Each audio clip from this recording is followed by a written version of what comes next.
सलिलं सलिलं जलशोकवर्णी जनकाष्ठजाया आदाय ते देव विदालङ्कारनमागताञ्जलिर्जनी मनोजमन्मारुतुल्यवेगं नितेन्द्रियं वरिष्ठं वातास्मृतं वातरयुक्तमिष्टं श्रीरामकृतं शरणं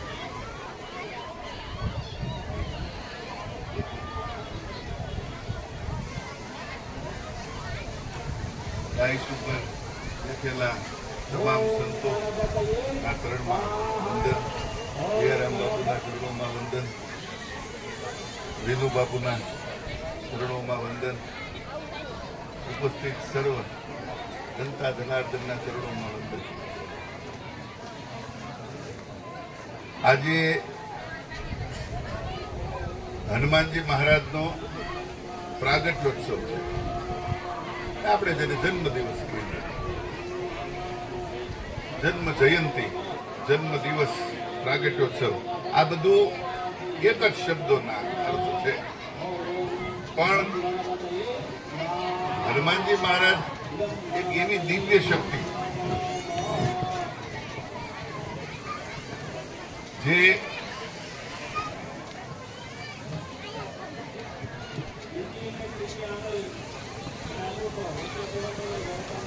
જેમનું પ્રાગટ્ય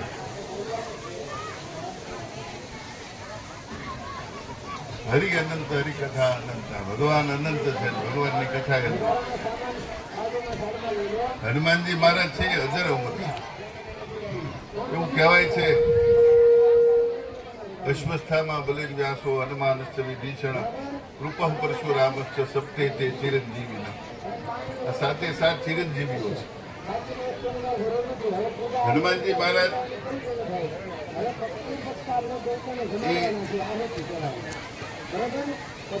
સૂર્યવંશની સેવા માટે જોકે શિવનું જ સ્વરૂપ છે હનુમાનજી એકાદશમાં રુદ્ર છે પણ સૂર્યવંશની સેવા માટે હનુમાનજીએ આ પૃથ્વી ઉપર અવતાર ધારણ કર્યા કશ્યપના વિવસ્વાન થયા વિવસ્વાન એટલે સૂર્ય અને એ પછી સૂર્યવંશ ચાલ્યો સૂર્યના વંશની અંદર પછી મહાપ્રતાપી રઘુ રાજા થયા દિલીપના પુત્ર અને રઘુ રાજા પછી આ વંશ છે સૂર્યવંશ નહીં રઘુવંશ કહેવાય હનુમાનજી મહારાજે રઘુવંશની સૂર્યવંશની સેવા કરી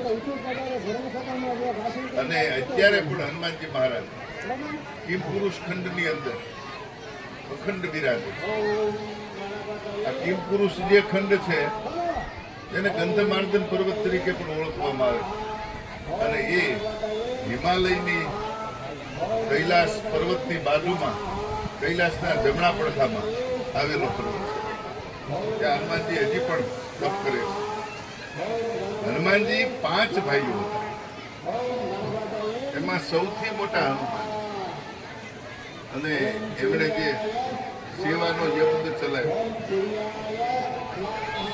એ સેવા યજ્ઞને પ્રતાપે આપણે હનુમાનજીને યાદ કરવા પડે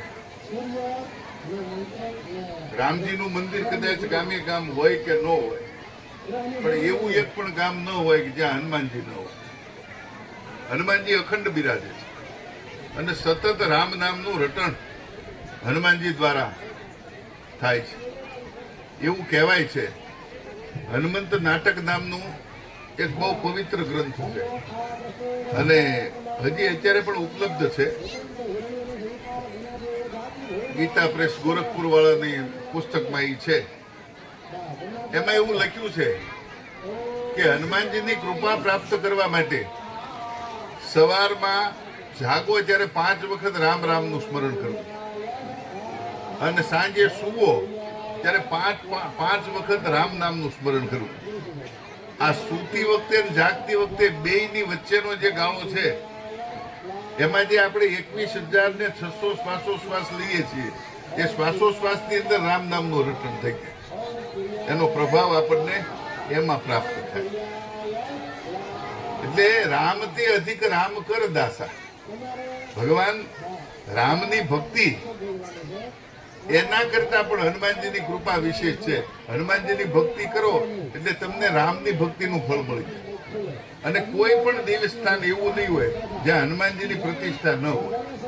માતાજીનું મંદિર હોય તો હનુમાનજી જોવે, મહાદેવજીના મંદિરમાં તો હનુમાનજી હોય જ છે, કેમ કે એકાદશમાં રુદ્ર છે.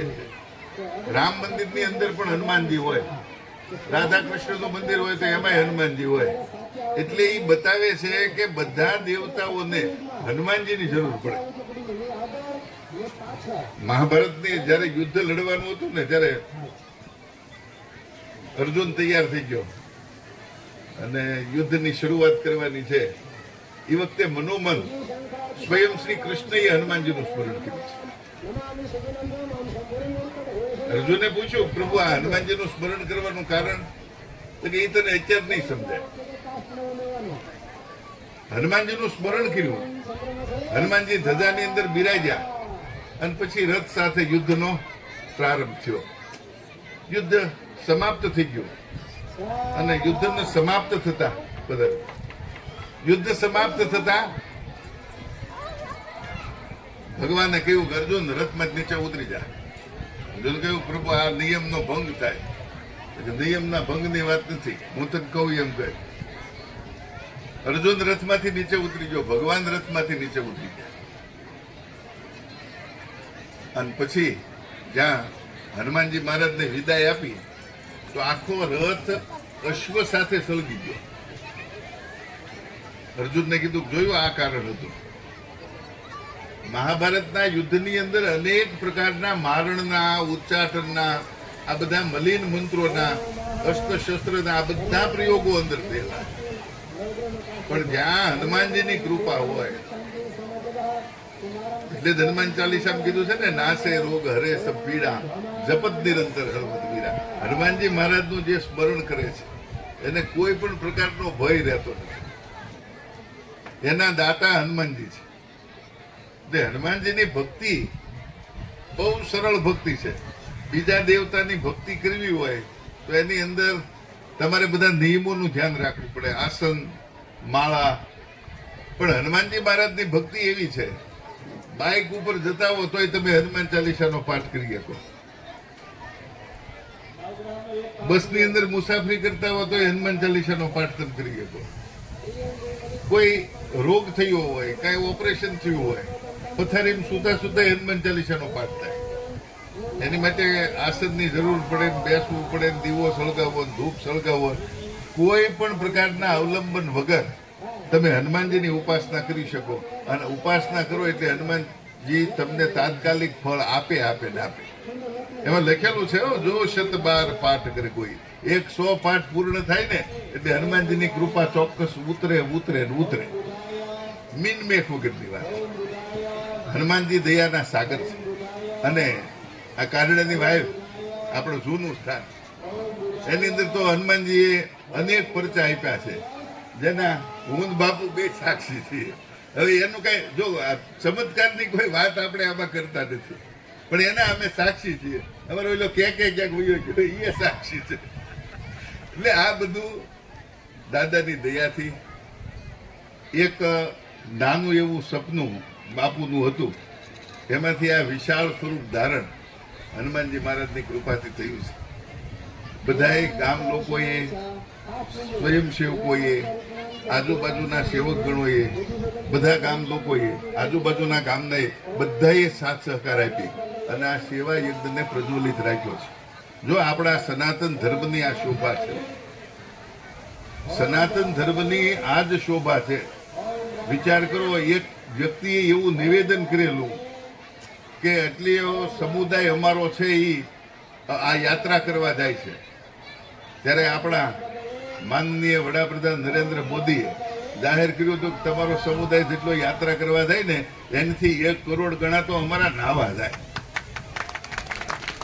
અને ઈ આપણે પ્રયાગરાજની અંદર સિદ્ધ કરી બતાવ્યું. રાસ યોજાણો ન ભૂતો ન ભવિષ્યથી કેટલા બધા પ્રોગ્રામો થાય. આ ધર્મને ટકાવી રાખવા માટેનું બળ આપણે ખાલી ટેકારો છે. ભગવાન કૃષ્ણએ જયારે ગોવર્ધન પર્વત ઊંચો કર્યો હતો ને ત્યારે ગોવળિયાઓએ ટેકા રાખ્યા હતા. બાકી ગોવળિયાઓનું સામર્થ્ય નહોતું કે પર્વતને ઊંચો કરી શકે. પણ પરમાત્માની કૃપાથી ભગવાનના કોઈ પણ કાર્યની અંદર આપણે સહભાગી થવું જેથી આપણે એનો હિસ્સો બની શકીએ. આ અમને કેમ યાદ આવે કે આ કરણની વાય એમાં જે હનુમાનજી મહારાજ એનું જે સામીપ્ય અમને સાંપડ્યું એવું બધાની ઉપર હનુમાનજી મહારાજની કૃપા ઉતરે, પૂજ્ય બાપુના આશીર્વાદ બધાની ઉપર ઉતરે અને બધા સર્વત્ર સુખીના સંતુ સર્વે સંતુ નિરામયા સર્વે ભદ્રાણી પશ્યંતુ મા કચ્છ માપને બધાના દુઃખ દૂર થાય. બોલીએ ભુરકિયા હનુમાનજી મહારાજ કી